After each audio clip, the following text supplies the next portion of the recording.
Thank you once again for tuning into my channel at Stark Realities. Today I'm going to do yet another sword review, show and tell. I guess my stuff's more show and tell.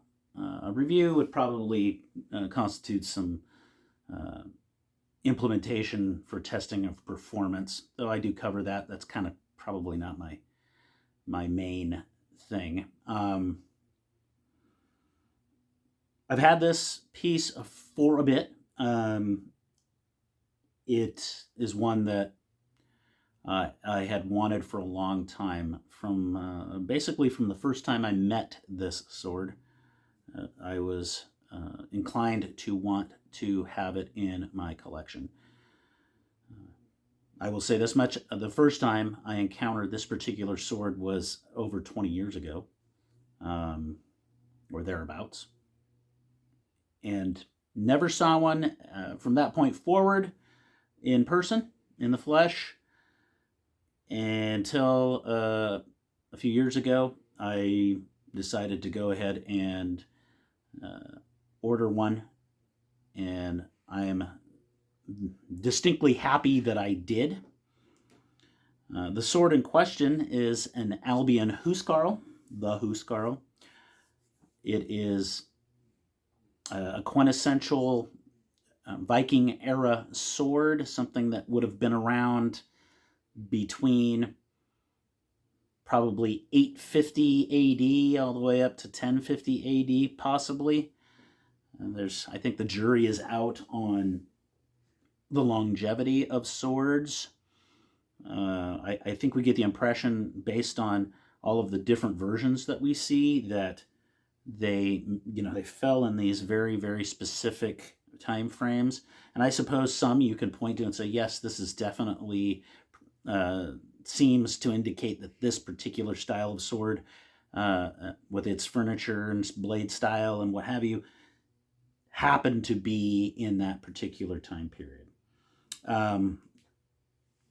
Albion's website lists this with an overall length of 36.9, let's call it 37 inches, 94 centimeters, blade length of 31 inches or 79 centimeters, a blade width of 2.2 inches at the guard, approximately 6 centimeters, a center of gravity of 5.5 inches or 14 centimeters, and a center of percussion of 20 inches or 50 centimeters, and approximate weight, because everything's approximate, of 2 pounds, 11 ounces, or 1.22 kilos.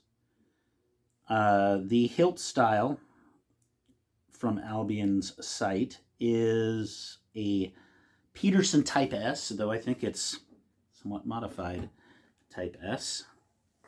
Here, let me pull it out here. Well, shoot, I wish I had something to grab it with without putting my fingers on it, but she's a big sword. This is a big, big sword.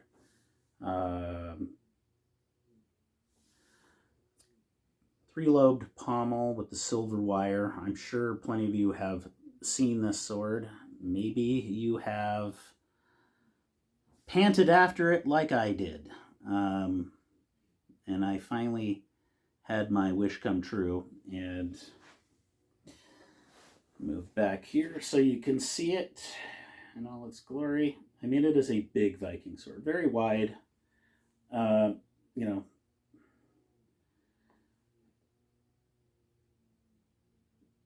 that 2 and 2/3 pounds? So it's heavy. Interestingly enough, with a center of center of gravity of about 5 inches, it still has a lot of power because of just how big and wide it is. Nice fuller. Albion always does very well on their fullers. I have one issue. and this doesn't happen very often with me, is the grind at the tip is, you can see the beveling from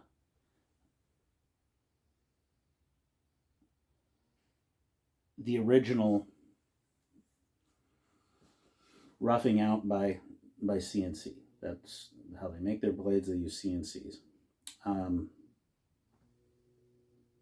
Having worked there a long time ago and actually having ground a few of these, I was surprised to see that bevel still left there, because when I was there, I would take the blade and I'd put it on the slack and I would basically give it some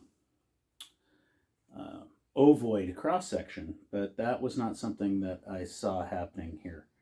I don't know if you can see that edge bevel there towards the tip. The rest of it is pretty darn good though, going back down the blade.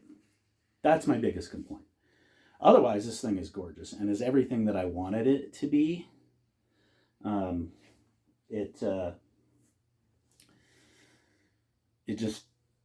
It screams Viking era. However, I think some speculation that this is more of a Saxon hilt than a purely Norse or Danish, possibly Swedish style hilt. The other nice thing is, since I liked this sword so much, is I went ahead, and this is kind of a secondary review for the sword, is I went ahead and ordered a scabbard for it from a gentleman who sells his wares on various sword forums out there and offers his services. He does a really good job. I'm going to go ahead and put this down so we can talk about that real quick. He does a great job. I don't, some people might say, well, that isn't really the right style of scabbard for that sword, and that very well be, but regardless of that, it's very well made. The shape that I got for it, I got from an outfit called Northern Traders. I think you can find these in other locations, but the gentleman that made this, he didn't have a shape that I wanted to put on this, so I sent that with the sword when I had him make this scabbard. Felt lined, which is nice. Not that I particularly need that. She goes in there nicely. I guess you can see the hilt a little better now, huh? Right there. Here, grab that, pull that down.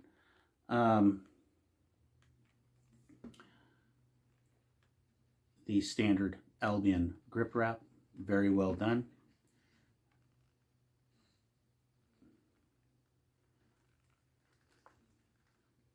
This was always the thing that intrigued me, is the side profile of that. How pronounced the lobing is from the side. You just don't realize that from 2D imagery that's what that's going to look like.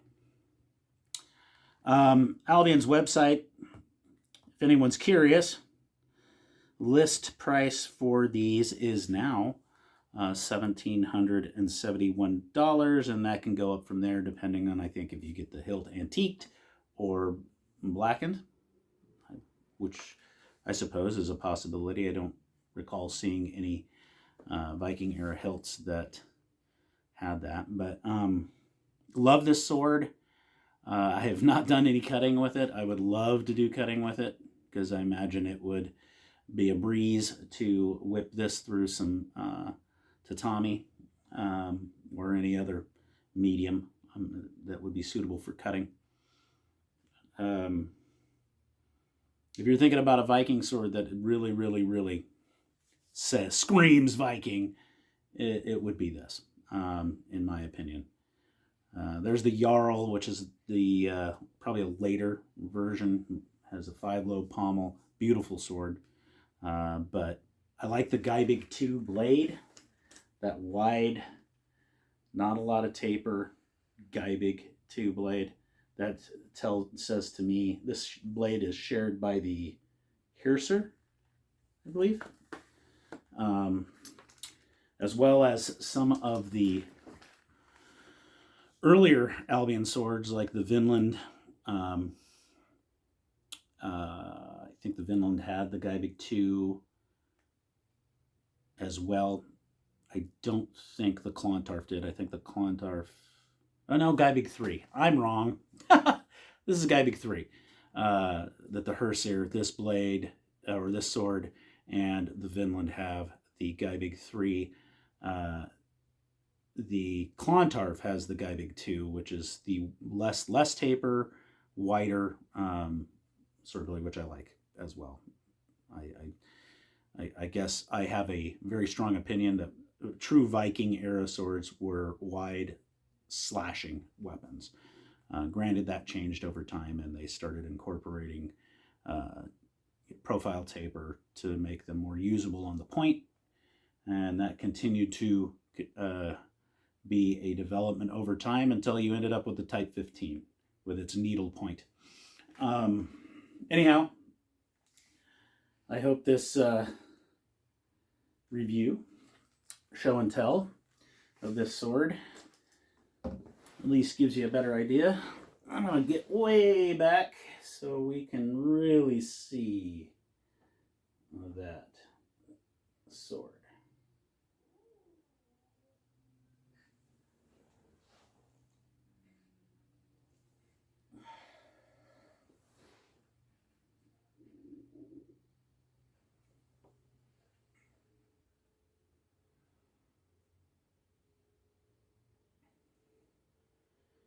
And I do have a absolute ridiculous affinity for Viking era weapons. So,